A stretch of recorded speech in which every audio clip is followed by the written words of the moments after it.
follow-up question about the LinkedIn, because a lot of times you go to the group and you see the most popular conversation has already have like 300 comments. So how can you effectively listen to all the comments? And when there's new ones, you don't know whether it's already repeated from the former one, and how do you respond to them?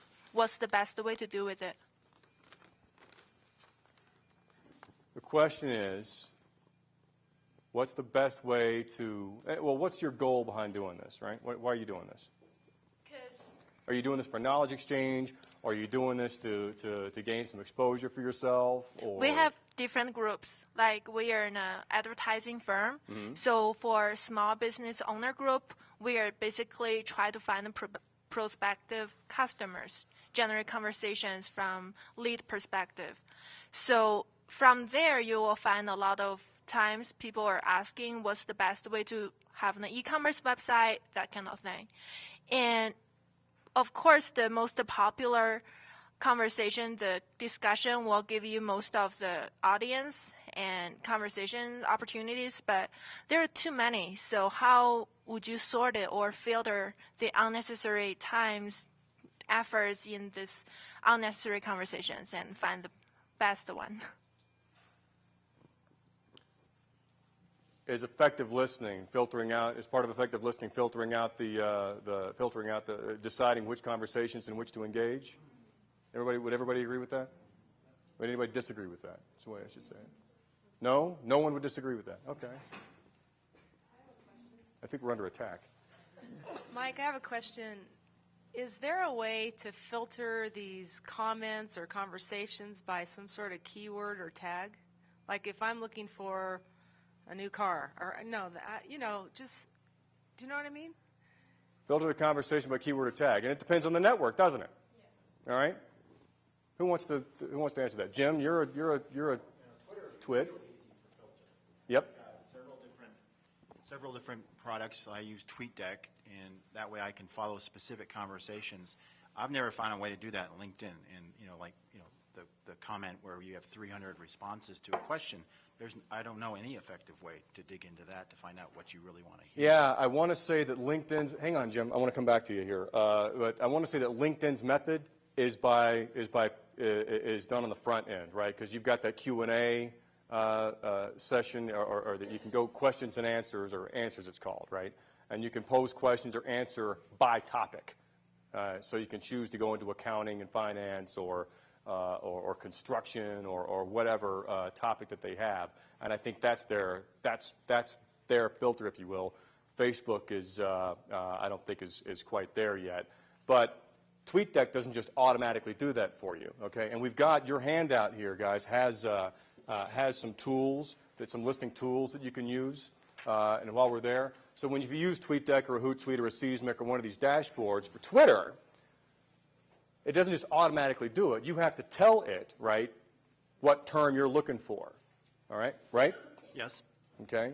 And do you just put a keyword in there, or? No, it's like, what your message from John Vahalik, that, you have to, if you're going to look for it, what are you going to do with it? So, I look for things that are relevant to my law practice, conversations, either groups of people. You can organize by who is talking, for instance, law professors for me, or a particular topic, a law that may be changing, or maybe a social issue I'm interested in, and you can tell it to look for that, and then you can further fine-tune it when you see what people are saying, because sometimes you'll get some inane tweets that just happen to have the same keywords in it. Right, and it really depends on what you're going after, right? I mean, I've certainly experienced that. Some words are just used more broadly than others, and sometimes you can do a search.twitter.com or use that keyword and find out that there's a use for this word in the vernacular that you would never have thought of. Twitter's great for that, right?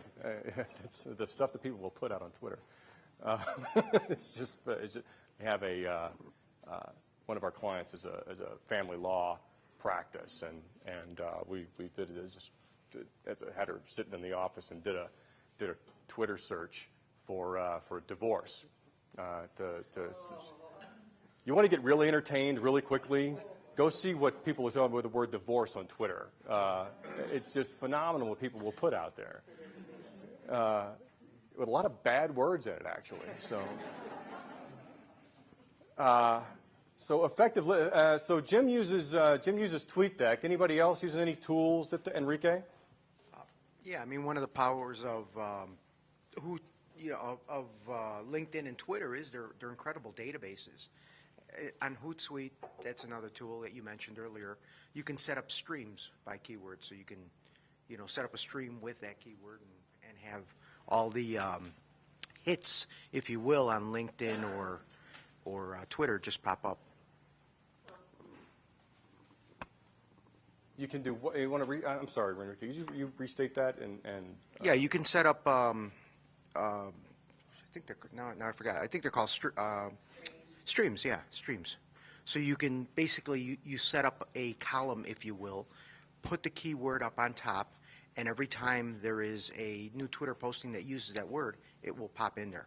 You click on it, open it up, and so it just depending on you want to filter it well, like someone said before, because it will fill up so quickly. Okay. That's a great example. So, to get back to your question about filtering out and joining the right conversation on LinkedIn, I wonder if you could take that feature and have that be a filter, and then look and see at who's talking about these things, and gauge whether or not you should engage in the conversation as to whether or not that is the type of person with whom you want to connect, based on, I don't know, geography, job title, industry, those kind of things. There an idea? I also think that's a great topic for a tips group, which we'll get into a little bit later. Yeah. Well, just going back over the LinkedIn. So, I mean, certainly you could do a search on all the questions and answers. And you could search by your company name. You could search by topic. I know I posted a question once about HubSpot, and HubSpot jumped right into that conversation. So they were certainly listening. Is that effective listening? Absolutely. I have to say I'd give them an A for effective listening, right?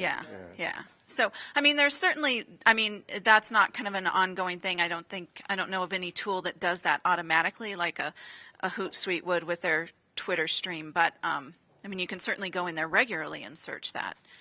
Maybe they have a tool, though, that they're doing that because they hopped right on it pretty quickly. Well, yeah, they are definitely using very sophisticated tools at HubSpot.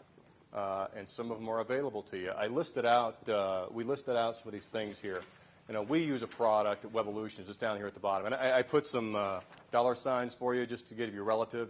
So the $3 is a lot of money, and the $1 means, that you can get in at a lower level. So Radian 6 is what we use. It's not the only one out there like that. There are a few enterprise tools like that. And what they are, Radian 6 is a good example that goes out and crawls. You tell it what keywords, and one of your keywords is always going to be your brand name, right? And for us, we're monitoring mentions of me and John Vahalik and the people that we put out in front of people. So we'll see the mentions if we're doing this correctly, and we'll be able to filter and decide, which ones we want to respond to. But you can also bring this in and say, okay, this is a question or a comment that goes to customer service. This one goes to, heaven forbid, legal, right? This is for marketing, right? This is for, and you can channel accounts receivable or something, and you can channel these things into an appropriate, if you've got an operation that it makes sense to build that kind of an infrastructure for.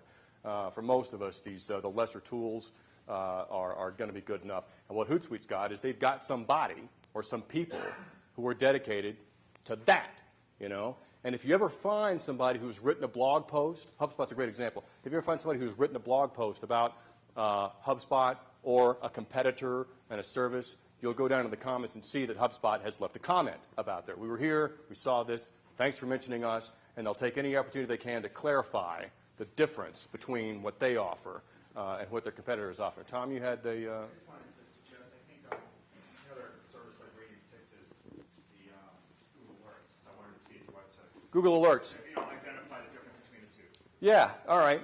So what's Google Alert do? So Radian 6 is this dashboard software tool. Hootsuite, Seesmic, TweetDeck, these are dashboards, all right? So you go, you log on, and you sit there, and all this information is laid out in front of you.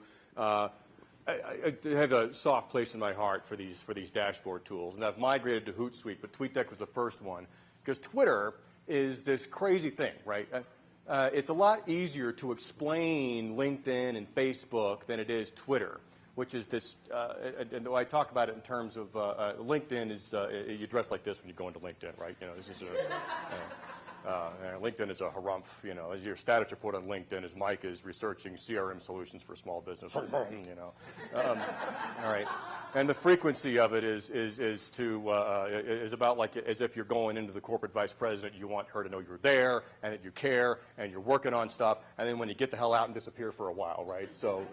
And then show up about a week later and say, still here, still working, everything's good, you know. And it's overtly business. You'd never talk about anything personal on LinkedIn. Facebook, I look at more like the water cooler at work, where you can talk shop just as long as it's just kind of peppered in there every once in a while, because this is where we go to like kind of be more social and take a break. I talk in terms of social capital. If you're interesting enough and you're adding enough value and appealing to people on, you know, an emotional level, a provocative level, if you've added a value to my life on a consistent basis, then I'll probably give you some time every once in a while to do some blatant self-promotion. And that's another thing is none of us are smart enough to trick somebody into think we're not selling anything. All right, so anything that you put out there that you have to assume that anything you put out there with the goal of selling will be received as a sales attempt. Okay, so and Twitter, this is so if LinkedIn's the office and Facebook is the water cooler, Twitter is the bar after work, where there's all this noise, right? And you're trying to focus on this guy who's talking to you about this thing, and you know, hashtags and searches and stuff is the way we do that. What these tools do is they kind of categorize things for you. They break it out and compartmentalize it so you can say, okay, here's the column in which I'm monitoring this conversation, and here's the column that shows me the mentions that people have of me on Twitter, and here's the column of this, the tweets that I've sent, and so forth and so on. And they also integrate with Facebook. Enrique? I was going to say, would 2 out-of-the-box local examples help of like indirect phrasing of conversations? I think we would love that, sure. One I could think of is the Denver Nuggets to try and get imagery of players. They'll ask, who's the biggest slob in the locker room of the starting 5 players? Now you're getting all this feedback. You're not asking, what do you think of my players, but you're getting all this feedback. The Denver Cupcake Truck, to figure out what flavors people like, will put a mystery flavor on and say, yep, what do you think the mystery flavor is? And people are feeding back exactly what they're looking for, the flavors that they like. Right. So the Cupcake Truck does stuff, and if you go look at the Denver Cupcake Truck, now they've got 10,000 fans or more, probably more than that since I last checked in. When Enrique and I first started talking about those guys, they had 2,000 fans, and this is, you know, a year or two ago, and that was pretty good, you know. But now they've earned so much media, and they've been on Good Morning America, so you can't just look at that as a social media effort anymore. But they do stuff that's cool. So they're a mobile truck, right? They go all around Denver delivering cupcakes. And where do they go? Well, they'll let you decide. They'll put out there, okay, they have 2 trucks. One is named Clem, and one is named Clementine, right? 3 now. Okay, so they got names for them.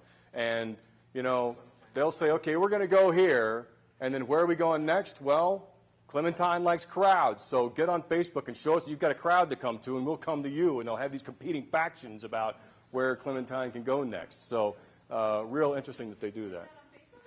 Facebook. That's Facebook, yeah. Denver Cupcake Truck, great local success story. Candies? Another thing I wanted to add about effective listening is you really need to pay attention to your target audience and your key publics. I launched the Facebook page for the Department of Communication at CU Denver, and I spent months researching our key publics just so we knew that we could listen to them in addition to them listening to us. So it's all about strategic messaging, and really, you know, it's a two-way communication, social media. So okay. Now, I want to take that. The other part, the original question was about Google Alerts. I want to finish that up. So Google Alerts is not a dashboard tool. Google Alerts is free.